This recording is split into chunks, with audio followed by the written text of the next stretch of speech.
Welcome to Stories Untold. My name is Pule Molebatsi. Your half-an-hour dose of inspiration starts right now. So sit back, relax, and be inspired. Today, we'll look at entrepreneurs who give a whole new meaning to the saying, age ain't nothing but a number. First up, let's find out from a duo from Maxim Media how they have turned the business of virtual reality into an income-generating reality. Let's have a look. Katlego and Isabella are a young, vibrant team to look out for in the world of tech. Stories Untold caught up with the founder of Maxim Media to track down their journey to success. I took my first picture at the age of 12, which was my uncle, and he made me understand photography. And then a year later when he passed, he left me all his cameras. So I think he kind of gave me a signal as to where I should be pointing my direction, and I never looked back since. So has it always been a dream of yours to end up in virtual reality? I didn't even know it existed. Yeah. It's quite ironic. Working in the film and television sector, you would think that we would know what VR is, especially if it's an 80s product. But up until 2015, I'd only known that there was experiments to create content of this nature until we actually climbed into the space and started immersive people. And for you to learn the work and be good at what you do or do what you're doing now, how long did it take you? So part of what the Innovation Hub has done is they've got skills courses that they've capacitated us with in terms of business management, ICT development, coding. So it's a learning curve every day. I go to school. Every weekend I've got workshops that I'm attending, and literally the exercise is growing because I now am going to coding classes. It never ends. So why virtual reality? Okay, so I've never been to Egypt, but I've climbed the highest pyramids. I'm terrified of the oceans, but I've dived with dolphins and sharks. I can be anywhere. Who am I? Oh, so that's basically what virtual reality is in a nutshell. Yes. All right. It's the ability to be able to put anybody remotely anywhere without infrastructure limitations. You're disabled, you can go and swim or go to Cairo. You've never been to the ocean, we can put you inside of the water. So it's an easy shift from moving from doing traditional media, which is shooting normal video, to climb into the space. I understand you are showcasing at an expo somewhere in Sandton. Can we go check it out? Yes, let's go to EduTech. Let's go. We're at EduTech, so part of the program at the Innovation Hub at Maxim Digital is that as a commercial entity, we're going to start selling a product to the world. So EduTech is a great platform for us to be able to engage with teachers about the learning tool that we're building, which is virtual reality and augmented reality based. How do you film for virtual reality? It's difficult. Yeah. You can't hide. So traditionally, in normal shooting, you're able to hide behind the camera and everything happens in a 2D format. In VR, you can't. Everything is fully 360. So the challenges exist in saying, what are you seeing? What objects are in the space? Where does the sound guy go? Where do the lights go? It's a completely different, chaotic ballgame. Are people buying the product? Are people understanding your work? Are people interested in your work? It's a hard sell locally. It's not such a difficult sell internationally because it's picked up. It's gaining momentum here, especially in education. What we're doing and partnering with Department of Education along with teachers, Department of Rural and Environmental Affairs, and finding different brands that want to sponsor certain virtual reality videos. So it's gaining its traction the way it's supposed to. As with most new technologies, they take time for people to onboard them, but 2018 has been an exciting year. What exactly are you showing me today though? Okay, so I'm going to take you to a little town called Krafrenit. It's in the Karoo, and I want you to see the giant flag, which you can only see from space, but with virtual reality tech and drone technology, we're able to send a drone up and you can see the giant flag. It's 7.5 kilometers in length and 5.5 kilometers in width, and it's a straight line in the desert. Put that on for me and look around. Just put it over your eyes. Okay. Just hold it there. So look around for me. What can you see? I see a tree and the jungle. Cool. Are you in a drone in the sky? Yeah, I'm in the sky. Are you with cactus flowers now? Yeah, I'm seeing the flowers. So I'm going to pause it for you for a second. Wow. Now you're flying in a drone, aren't you? Whoa, this is very incredible. Wow. So we're going to come up to the giant flag, which is a geometry exercise that we were sent to do. Yeah. And the basic idea is you can't see it unless you're looking at it from space, but using VR technology, we're able to send a drone up in 360 and you can look at the giant flag. So look down for me and look all the way around. That's the giant flag. Oh my goodness. This looks like I'm falling. I know. Wow. Gee, man. So where am I now? You're in the Korean Krafronit on the giant flag. Oh, so I'm up there. Yes, ma'am. You're looking down. Yes. The camera is attached to the drone and we sent it up. It's about a kilometer up. Oh, wow, guys, this is good stuff. Wow, so this is exactly what it looks like. From space, you can only see it as a digital render, but now you can actually experience what it feels like to see this flag. Oh, man, this is beautiful. How did you and Katleho come to work together? I've known Katleho for about 3-4 years. He used to be, he still is, a director of photography.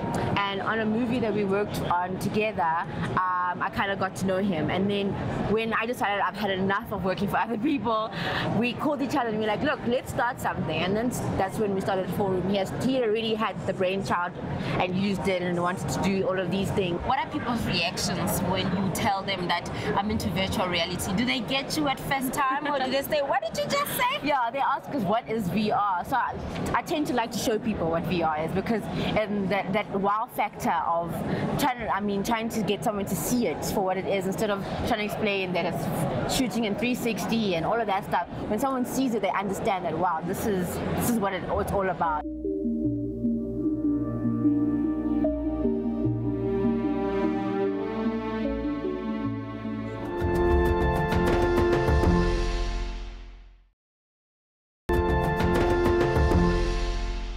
Welcome back to Stories Untold and thank you for staying with us. As we look at the world of entrepreneurship today, we invite you, our viewers, to share your own success stories of business on our official hashtag Stories Untold. Let's meet the 9-year-old Kiara Grab, who have ventured into the business of art by selling her artwork weekly at a yard sale.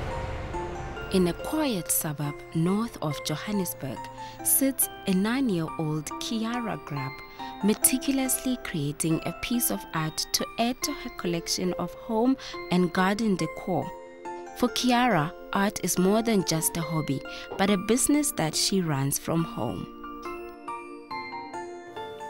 This is the wall where me and my mom put all the mosaics. I did some, she did others.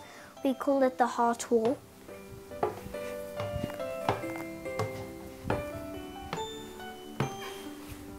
This is one of the paintings I did with my mom. She didn't help, but she was with me at the time. This is where I prepare and paint most of the products I like to sell. Being self-employed at such an early age is a full-time job, but Kiara made time to chat to Bophelong about how she turned passion into profit. The way it started, like I started to get money or something, was when we were in grade 2, because there was a certain day in the week, I forgot when, and you wouldn't have to bring lunch to school, just money, and we would go down to the tuck shop and get food. And that's when everyone brought money. So at first break, before we went to get the food at the tuck shop, before everyone spent their money, I would sell the little things I painted and I'd sell my drawings and stuff like that. Soon, Kiara had a lot of supportive friends who fueled her passion for business.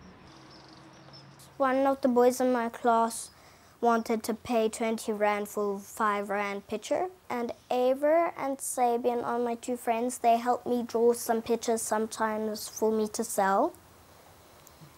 They're my best friends, and yeah, that's pretty much what they think. Some of my friends help me and by buying, and some of them help me by making the stuff. There's one boy in my class, when I used to sell, I used to give him 5 Rand because he used to help me get customers by running around the playground like a crazy person telling everyone. There was an outside classroom. It was brick and cement, and it had a metal roof, and there was a little door. It just had like little tables and benches there where you would eat, and we called it the outdoor classroom, and that's where I would sell everything. Or in my classroom, but mostly there. Behind this business-minded young lady lies a passionate artist who realized her talent from an early age, thanks to her source of inspiration. Mother Nature and my mom and my dad's are architects, so him a little too.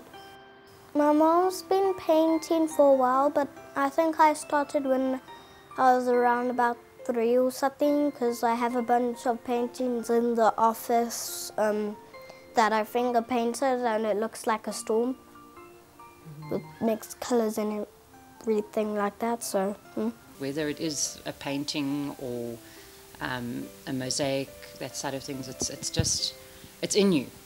You feel you need to make something. She's the one who comes up with all the ideas. I mean, you just do your best to make it happen. Art is the order of the day, as her school allows her to perfect her craft by making art a part of the school curriculum. we have painting lessons, and we don't just have one painting lesson, we have 2 in a row.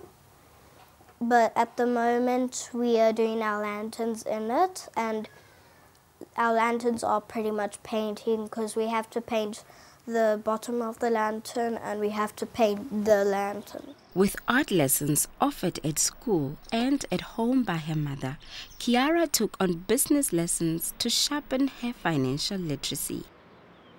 I do save my money for quite a while. So I save for quite a while, and then I buy something very special for my mom, for my dad, or for my friends, or me. I have a little jar that I put it in, and I also count cents to make rand. My mom says that won't sell, but I did use it once or twice. Then I also have my little wallet that I keep it in. Her financial savvy nature comes in handy during her yard sales. Are these yours for sale? Yes, Did you make them all? pretty much, yeah. Pretty much. Well, only pretty much. I bought them and decorated them. Like these I just painted, and these I bought the books but did the covers on.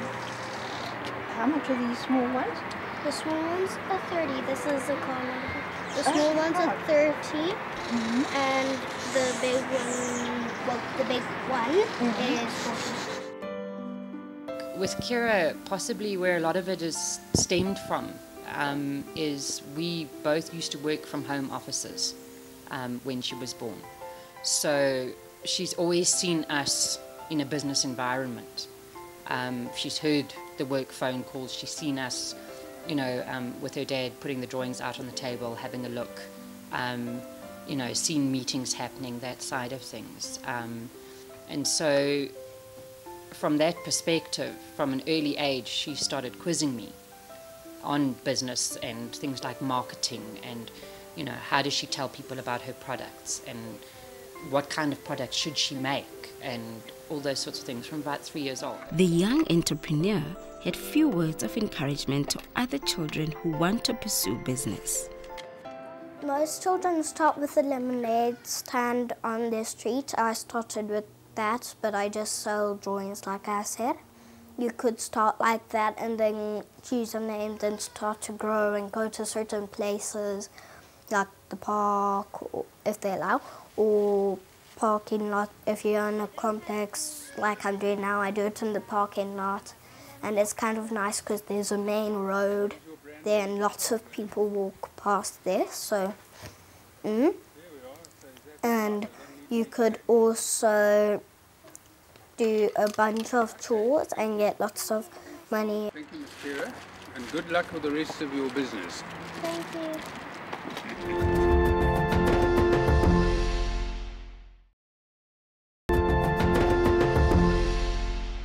Welcome back to the last leg of Stories Untold. Before we wrap up the show today, we introduce you to the story of the 11-year-old Kiana Sahadev, who took the already existing recipe of Play-Doh and added a little bit of a twist to it. Let's have a look at her story.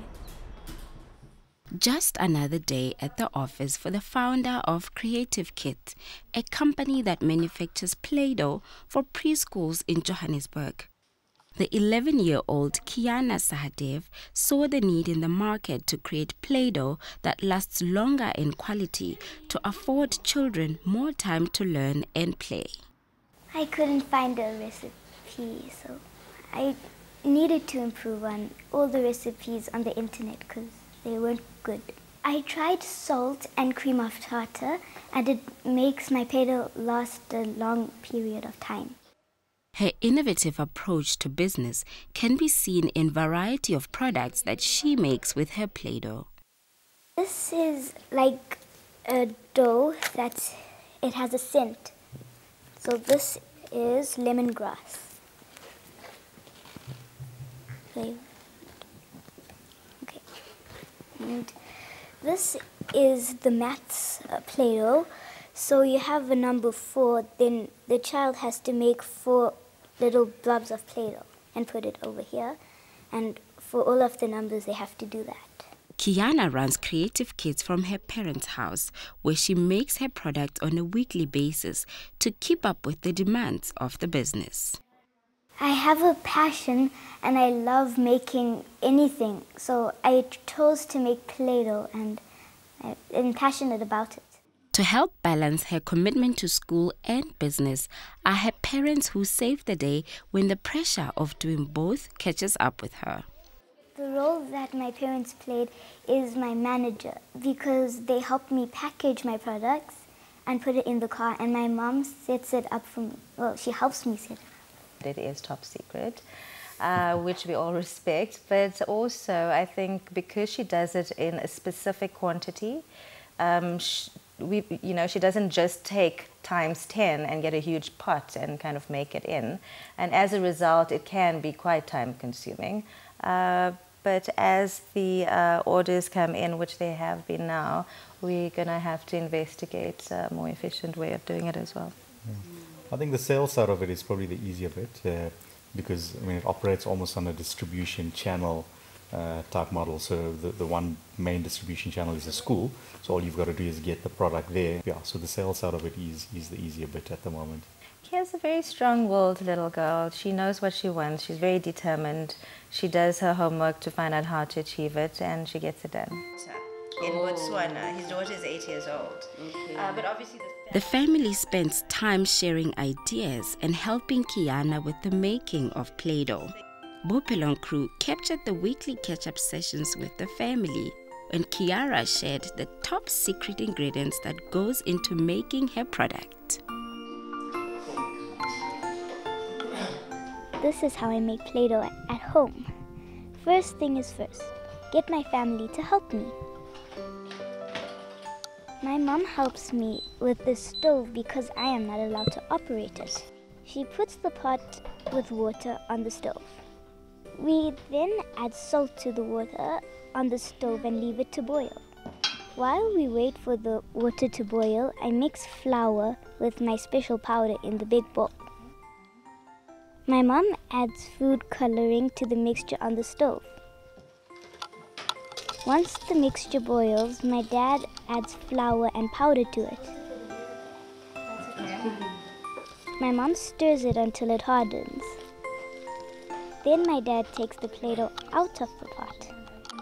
Once it cools down, we take the Play-Doh and cut it for it to be packaged. And that's how we make Play-Doh. My product is safe because if children eat it, they won't get sick. I did taste it once and it tasted really salty, so I don't think children would want to eat it again. Let me see your shape. Wow, what shape is that? Make another circle. They can use it for learning. Like if you have yellow and blue Play-Doh and you mix it together, you'll teach your child that yellow and blue makes green. Twinkle, twinkle, little star, how I wonder what you are. I hope today's show really inspired you to be the best at what you do and never be afraid to start something. Thank you so much for watching. Until next week, it's goodbye from myself and the rest of the Stories Untold team.